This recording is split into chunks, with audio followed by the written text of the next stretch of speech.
wa sallallahu ala sayyidina Muhammad wa ala alihi wa sahbihi wa salam.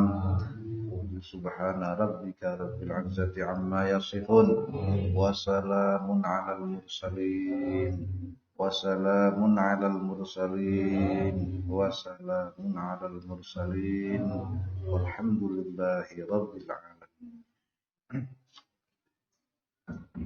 Alhamdulillah wassalatu wassalamu ala sayyidina Muhammad ibn Abdullah wa ala alihi wa sahbihi wa man tabi'a hidayah, amma ba'du.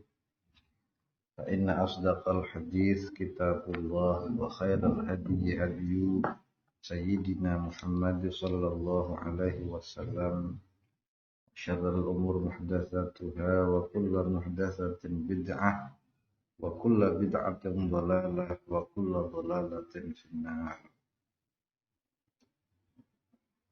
Qala al-musannif rahimahullahu ta'ala wa nafa'ana bihi wa bi'ulumi fid dharain amin.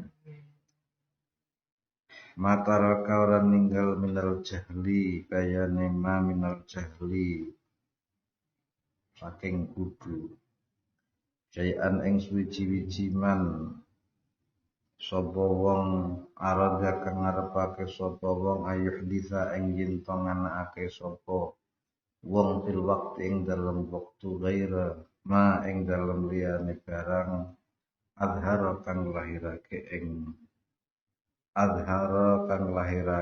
ing ma sapa Allah Gusti Allah fihi ing dalem waktu. Maka melanjutkan pembahasan yang lalu,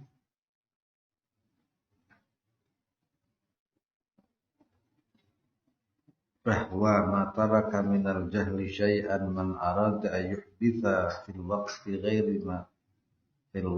ghaira ma azharahu Allah fi. Maka sungguh kebutuhan yang nyata seseorang yang menginginkan diadakan sesuatu yang belum diadakan Allah terhadapnya, atau menginginkan sesuatu yang belum waktunya diberikan Allah kepadanya. Sudah saya terangkan bolak-balik bahwa kita diberi waktu, misal saat ini malam, lalu kita ngotot pingin menjadi siang. Saat ini kita diberi waktu tua, lalu kita ngotot berdoa minta menjadi bayi. Saat ini kita diberi sakit, waktu sakit, lalu kita ngotot berdoa minta menjadi sehat. Saat ini kita fakir atau melarat, kemudian kita ngotot berdoa ingin jadi sugih. Itu adalah kebutuhan yang nyata. Paham nggih?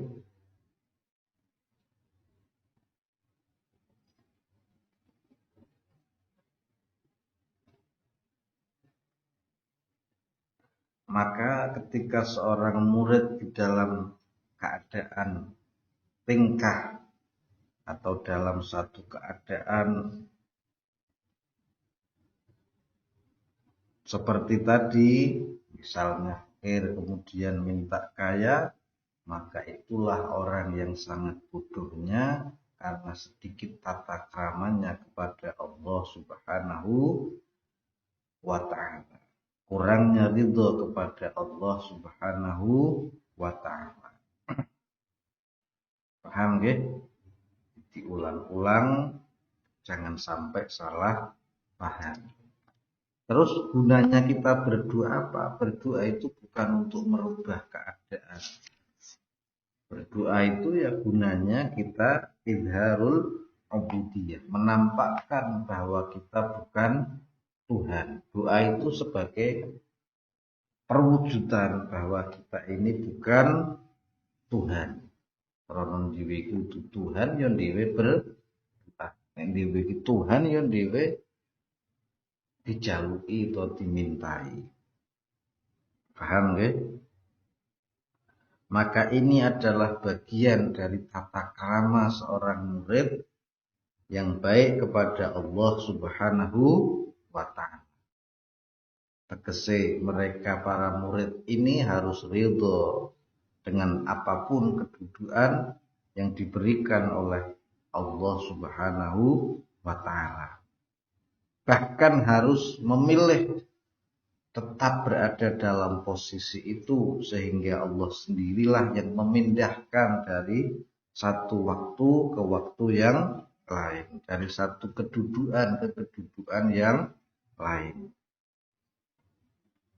Misalnya seorang murid diberi oleh Allah pada makom tajrid, dia tidak bekerja, dia tidak memiliki sumber penghasilan.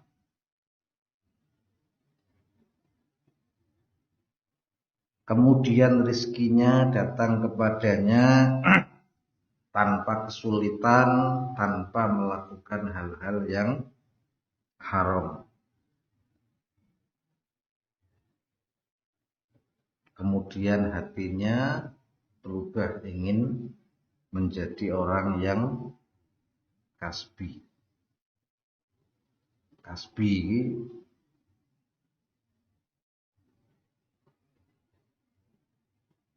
pingin mek mergawe mek luweh berkah mek selamat agamane, misal coin aku kerja luwih selamat agamaku, padahal dia di posisi tajrid. Kemudian atau dia di posisi kasbi, kemudian pingin pindah jadi tajrid, maka itulah orang yang kurang tata keramanya kepada Allah Subhanahu wa ta'ala.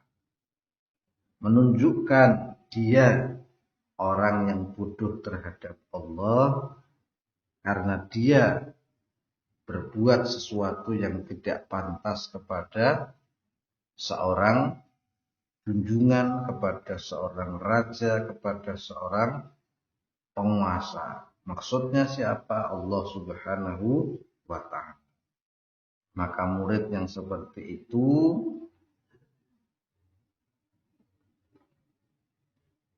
kebutuhannya dibawa semua, tidak ada yang tersisa, tidak ada kebutuhannya yang tersisa, diangkut kabeh orang yang menginginkan sesuatu yang waktunya belum diberikan Allah kepadanya. Paham nggih?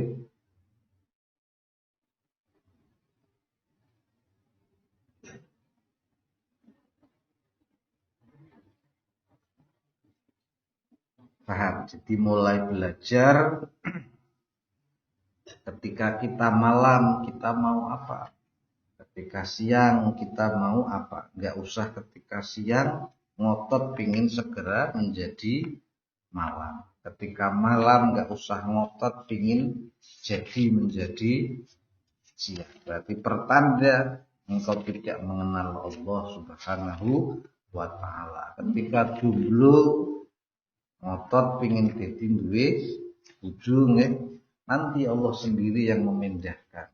Jangan minta ngatur-ngatur kepada Allah, tapi mintalah agar Allah yang mengatur diri kita.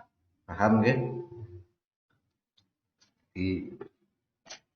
Yang penting itu bukan masalah kita itu sakit lalu diberi sehat. Contoh, sakit dan sehat pasti akan datang silih berganti. Bahkan seorang nabi pun yang perlu kita pahami terhadap Allah, ketika kita sakit mau apa, ketika kita sehat mau apa. Sugih dan melarat itu sudah berjalan sejak lama. Tinggal nek sugih Pak Opo, nek melarat sampean Pak Opo. Maka saya lanjutkan apa yang dikatakan oleh Sultanul Auliya Sayyidi Syekh Abdul Qadir Al-Jilani. Beliau berpesan kepada kita, la takhtar jalban na'ma wa la daf'al balwa. Jangan engkau berikhtiar memilih menarik nikmat atau menolak bala. Fa inna na'ma wasulatun ilaik bil qismah istajlabtaha amal. Karena sesungguhnya nikmat akan sampai kepadamu sesuai dengan pembagian dari Allah. Kamu tarik ataupun tidak engkau tarik. Wal balwa halatun bik. Begitu juga bala akan sampai kepadamu wa ingkarih taha, walaupun engkau tidak menyukainya. Paham nggih? Jadi kata Syekh Abdul Qadir, janganlah engkau berikhtiar menarik nikmat atau menolak bala. Karena keduanya akan sampai kepadamu, engkau tolak ataupun engkau tarik. Lalu fungsi kita menolak bala itu apa? Bukan dengan mandi kita lalu menolak bala. Bukan dengan sodakoh lalu kita menolak bala. Yang menolak bala mandinya, sodakohnya, jimatnya atau Allah Subhanahu wa Ta'ala. Nah, ini yang perlu diluruskan, nggih. Kita ini hanya meminta, berdoa macam-macam. Ada yang dengan mandi, ada yang dengan obat, ada yang dengan membaca doa-doa. Tetapi itu semua bukan menjadikan tertolak bala. Karena mosok balak ditolak dengan gampang nggih, ngetokke duit 2000 balak tertolak. Sing nolak dudu duit 2000 niki yang perlu dipahami nggih. Jadi balak nikmat niku mesti teko seperti siang dan malam. Nabi saja mengalami amul huzni. Makanya sering saya ngomong sama orang yang sedih mendramatisir ketika istrinya meninggal dunia. Nangis-nangis sampai seminggu dia tidak cuci baju. Saya tanya, kenapa tidak cuci baju? Saya ini pusing Pak Yai. Nanti yang nyuci baju saya ini siapa? Bojoku wis mati. Dia mau tinggal mati bojone seminggu ra belum salin. Tak jawab, kowe kok nelongso temen uripe. Wong Rasulullah sing luwih mulya tik sampean, luwih hebat tik sampean ditinggal mati bojone. Sehingga diarani amul husni, tahun kesedihan. Tinggal engkau menghadapi kematiannya itu bagaimana. Ana wong kepaten anake nganti nggowo-nggowo bantal guling, artine kuwi anake tangisi nek bengi. Akhirnya cari lanangnya, ayo Dik, tak jak sowan men Pak Yai Taufik. Donge sowan nyong kondo. Sampeyan apa rung iso trimo bae ndak nek anake sampean mati? Dereng Pak Yai sik keling-kelingan terus. Oh, sampean kepatenan nembe bisa. Rasulullah duwe anak 7, sing 6 meninggal kabeh. Turah siji Sayyidah Fatimah Az-Zahra, Sayyid Ibrahim sik bayi, Sayyid Abdullah lanang-lanang meninggal sebelum mereka dewasa. Sampean karo Rasulullah hebat ndi, sik kepaten pisan be kok kuwi. Padahal orang yang kepaten anake dijamin memperoleh syafaat Rasulullah karena Rasulullah merasakan bagaimana kehilangan anak nggih, didramatisir. Rasulullah ngalami kepaten anak napa mboten? Bisa menghindar berat. Paham nggih? Rasulullah juga terkena balak, diuji, bahkan asyaddul balak. Balak paling berat niku menimpa anbiya wal mursalin. Semakin Allah cinta kepada seseorang, semakin diberi balak yang berat. Paham nggih? Karena sampean pengen dicintai Allah napa mboten? Hah? Muga-muga balake apa? Berat nggih. Amin napa mboten? Hah? Nah, tugas kekasih Allah yang paling ringan ini tahammulil balwa, nyunggi balak. Wali paling ringan nggih. Wali murid niku paling ringan. Sampean kan wali murid nggih. Anak-anak sampean kan murid. Isik do turu kelan sampean wis teng-tengan mikir SPP nih. Mikir ngesuk Pak nggo bayar perpisahan, ngesuk Pak nggo bayar tompo rapot, bucahe turu tok kelanter. Candak balak dhisik napa mboten? Hah? Candak ujian sik wong wani dadi wali ya. Sampean wani dadi wali nikah berarti duwe anak waduk nggih. Sebab dinikahke seneng-seneng. Waline pusing napa mboten? Niku balak enteng. Aja meneh kok waliullah. Paham nggih? Jadi tugas wali paling ringan niku nyunggi balak. Baru turai balak sing berat-berat kuwi diwekehke sampean. Guling kaya-kaya Pak kiamat nggih. Jadi asyaddul bala berat-berate balak niku al anbiya wal mursalin. Tsummal amsalu fal amsal, kemudian ke bawah sampai tingkatan kaya dhewe nanti. Itu jangan dianggap kehidupan para nabi, para wali niku enteng nggih. Kenapa mereka enteng? Karena mereka sudah mengenal dengan yang memberi balak. Wis sampean kan ora kenal. Sehingga we nikmat wae rumangsane apa? Balak. Kudu napa mboten? Hah? Sampeyan niku kadang diwe nikmat rumangsane balak. Jadi nikmat balak niki wasilatun ilaik bil qismah, akan sampai kepadamu istajlabtaha amla. Engkau tarik atau engkau tolak. Paham nggih? Balak sampean ora seneng ya bakal teko. Maka jarene pesannya Syekh Abdul Qadir fasallim lillah, maka pasrahlah kepada Allah Subhanahu wa ta'ala fil kulli, di dalam semuanya. Yaf'alu ma yasha, terserah apa yang Allah perbuat. Paham nggih? Makanya ciri-ciri orang yang sudah mengenal Allah sering saya ulang-ulang. Ketika pagi menjelang, orang yang bodoh akan bergetar dalam hatinya, apa yang akan saya perbuat? Ini kita bangun tidur kok langsung aku Pak Opo. Saya mau apa? Saya mau berbuat apa? Itu tanda kebodohan yang nyata. Maka hari itu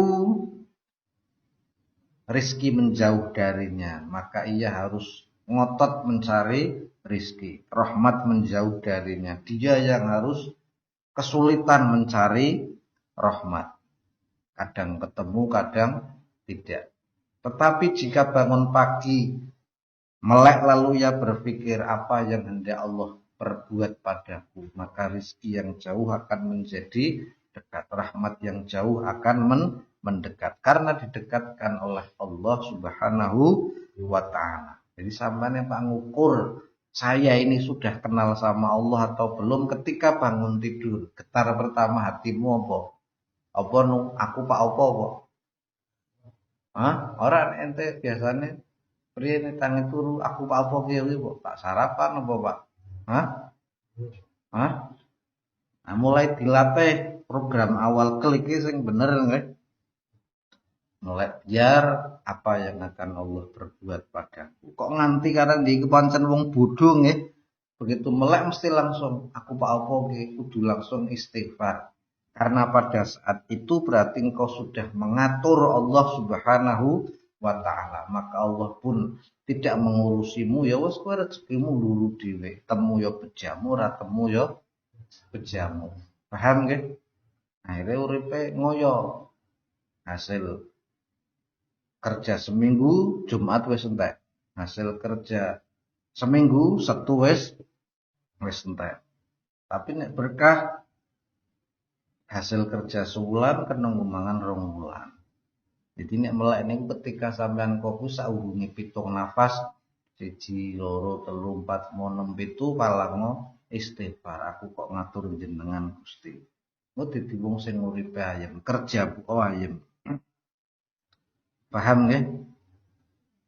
Fasallim lillah fil kul, maka pasrahkan kepada Allah di dalam semuanya. Yaf'alu ma yasha, Allah berbuat apa saja.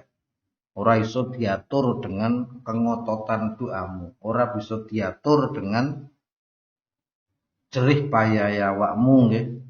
Allah ora iso diintimidasi. Fa in ja'at kan na'ma fashtaghil bidzikri wasyukri. Niki sing penting. Ketika nikmat datang kepadamu, sibukkanlah dengan zikir dan syukur. Maka yang penting niki ilmune zikir, ilmune syukur. Wa in ja'at kal balwa fashtagil bisabri wal muwafaqah.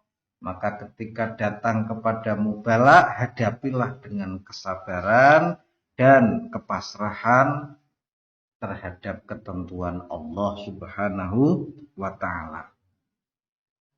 Coro ringkese ketika nikmat datang kepadamu, hadapilah dengan syukur.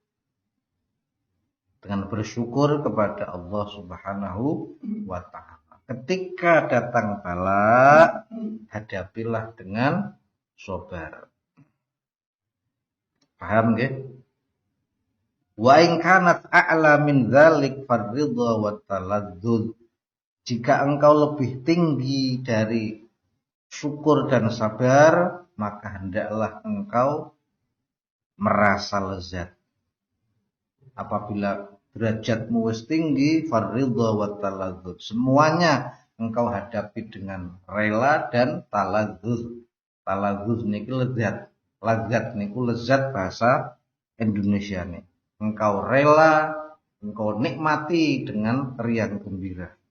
Diwehi nikmat yo sampeyan merasa nikmat, diwehi balak yo sampeyan merasa nikmat. Ora ana sing ora nikmat. Karena sing gawe ora nikmat niku kan mindset cara berpikire awake dhewe. Sing dedekke nikmat kalih mboten niku adalah bukan masalah dunia materi luar, tetapi cara sampean noto pikir. Paham nggih?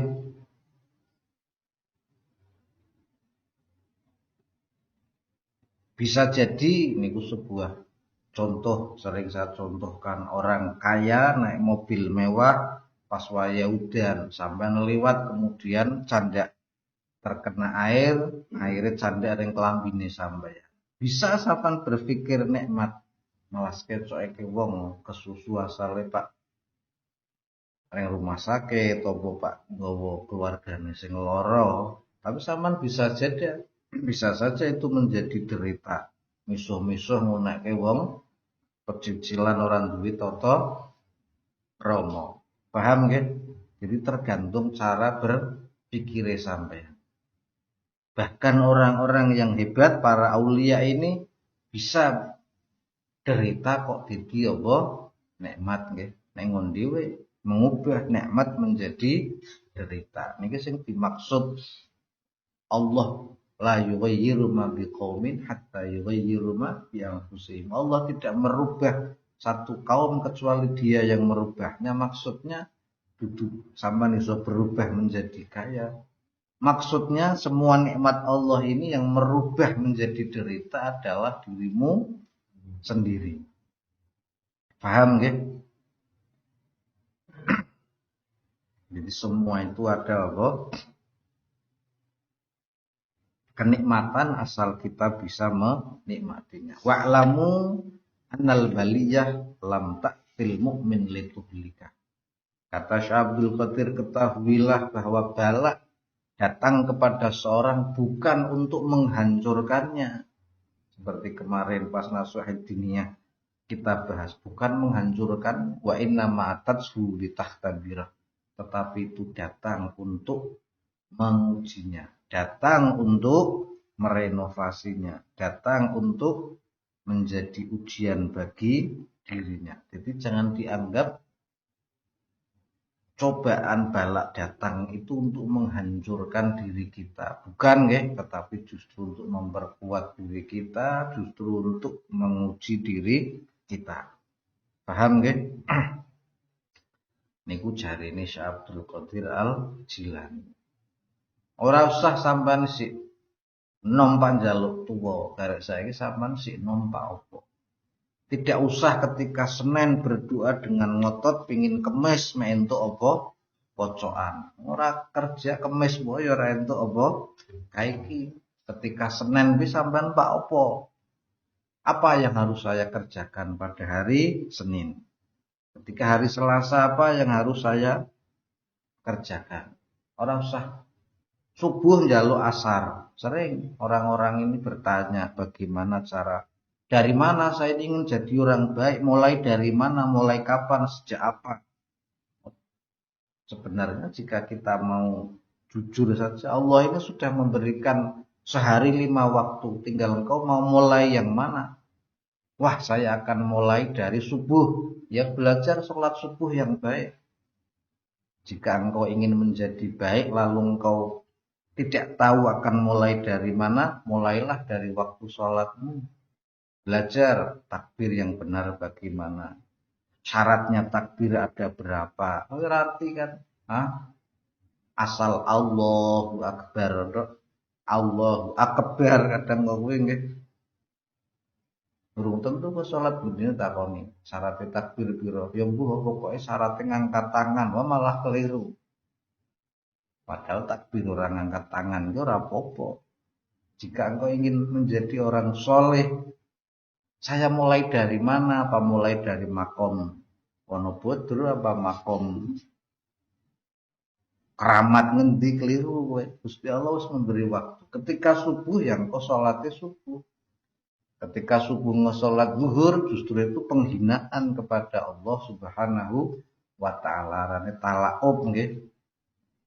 Kecuali qadha, nek qadha ki ora usah ditakokke, paham nggih?